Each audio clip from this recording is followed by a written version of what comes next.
আজকে পাঠকদের সামনে আমি ষষ্ঠ শ্রেণীর বাংলা বিষয়ের কবিতা ঘাসফড়িং নিয়ে আলোচনা করব। এই কবিতাটি লিখেছেন বিশিষ্ট সাহিত্যিক ও কবি অরুণ মিত্র।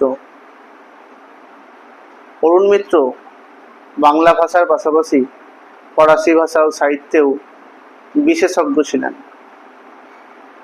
এই বিখ্যাত লেখকের জন্ম হয়েছিল বর্তমান বাংলাদেশের যশোর জেলায়। তিনি 1909 খ্রিস্টাব্দে জন্মগ্রহণ করেছিলেন। 1951 খ্রিস্টাব্দে এলাহাবাদ বিশ্ববিদ্যালয় থেকে ফরাসি ভাষা ও সাহিত্যের অধ্যাপক হিসেবে সেখানে যোগদান করেছিলেন। তিনি অগ্রণী, অরণি ইত্যাদি সাহিত্য পত্রিকার সঙ্গে যুক্ত ছিলেন।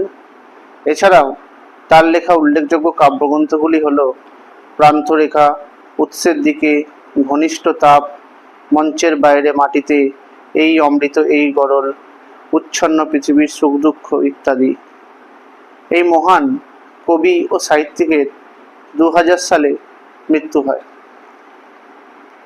কবি তার এই ঘাসফড়িং কবিতায় ঘাসফড়িংয়ের সঙ্গে কবি অরুণ মিত্রের এক গভীর আত্মীয়তার কথা পাঠকদের সামনে তুলে ধরেছেন। এই কবিতার মূল যে বিষয়বস্তু সেটি হলো অরুণ মিত্রের এই ঘাসফড়িং কবিতায় কবি একটি ঘাসফড়িংয়ের সঙ্গে তার বন্ধুত্বের ছলে আসলে সমগ্র প্রকৃতির সঙ্গেই তার যে ঘনিষ্ঠ সম্পর্ক, সেই ঘনিষ্ঠতার কথাই প্রকাশ করেছেন। তাই কবিতার প্রথমেই তিনি বলেছেন, ঘাসফড়িংটির সঙ্গে কবির ভাব হয়েছে একেবারে গলায় গলায়। কারণ এমন সুন্দর ঘাসফড়িংয়ের সঙ্গে ভাবনা করে থাকতে পারা কবির পক্ষে সম্ভব ছিল না। ঝিরঝির করে এক পশলা বৃষ্টি হয়ে যাওয়ার পর যেই মাত্র কবি ভিজে ঘাসের ওপর পা দিয়েছেন, তখনই তাদের মধ্যে এক নতুন আত্মীয়তার বন্ধন তৈরি হয়েছে।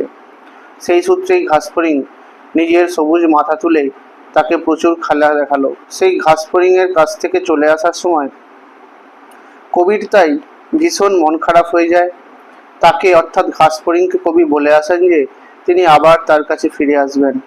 তার ঘরের দরজা এখন খোলা, প্রকৃতির রঙে রং মিলিয়ে সবুজে সবুজ হয়ে আছে। ঘাসফড়িংটিকে ভালোবেসে সমগ্র প্রকৃতি যেন হয়ে উঠেছে কবির কাছে বন্ধু।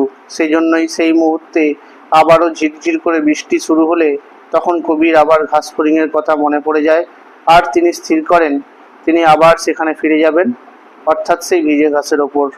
অর্থাৎ আলোচ্য কবিতায় কবির সঙ্গে একটি ঘাসফড়িংয়ের বন্ধুত্বের কথাই শুরু থেকে শেষ পর্যন্ত বলা হয়েছে। তার সঙ্গে কবির ভাব একেবারে গলায় গলায়। বৃষ্টি ভেজা ঘাসে পা ফেলতে গিয়ে তার সঙ্গে আলাপ হয়েছিল কবির। সেই কবিকে সবুজ মাথা তুলে অনেক খেলা দেখিয়েছিল। তার কাছ থেকে চলে আসার সময় কবি বিমর্ষ হয়ে পড়েছিলেন, আর তখন কবিতাকে কথা দিয়ে এসেছিলেন যে বৃষ্টি পড়লেই ভেজা ঘাসের ওপরে হেঁটে আবার তিনি আসবেন ঘাসফড়িংটির কাছে। সমগ্র কবিতা জুড়েই ফিরে ফিরে আসছে বারবার ঘাসফড়িংয়ের কথা। তাই কবি অরুণ মিত্র তার এই কবিতার নাম দিয়েছেন ঘাসফড়িং। তোমরা ভিডিওটি লাইক করে দেবে, শেয়ার করে দেবে, আর চ্যানেলটিতে নতুন হলে সাবস্ক্রাইব করে দেবে, আর পাশে থাকা বেল আইকনটি প্রেস করে দেবে।